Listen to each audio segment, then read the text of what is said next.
Our top news this week. Panasonic has announced a groundbreaking 4K studio camera for live cinematic video. The new Panasonic AK-PLV100GJ is equipped with a PL mount and a Super 35mm 5.7K sensor inherited from the VariCam, designed to support production studios moving to more connected IP-based workflows. The camera will support SMPTE ST2110, which will allow a video output directly from the camera head without the need for a CCU, greatly simplifying the IP-based live production workflow. This also enables a streamlined connection to the Kairos IT/IP platform, enabling productions to deliver rich content to multiple screens and streams. Panasonic also announced a new 4K PTZ camera, the AW-UE160. Equipped with a newly developed image processing engine, improved low light sensitivity, and a new phase detection autofocus system, the new flagship also offers SMPTE ST2110 support, a crop and zoom function, HDR HLG support, a return input function, and much more.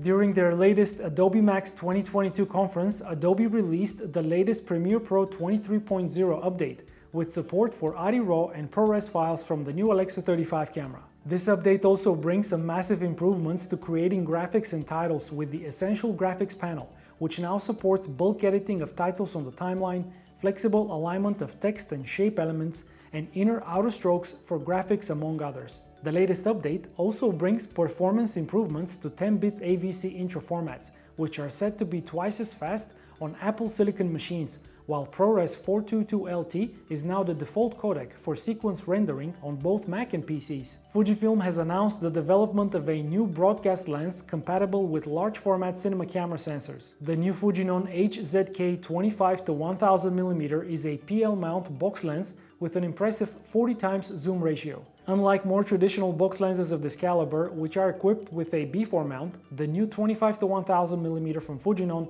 has a native PL mount and covers a 41mm image circle, making it compatible with the latest full-frame cinema cameras such as the Sony Venice 2. The advanced optical design enables images free of ghosting, flares, and other aberrations, while advanced built-in features such as automatic CA correction and remote back focus ensure a more streamlined workflow. And that's all we have for this week. We'll be back next week with more news in 90 seconds.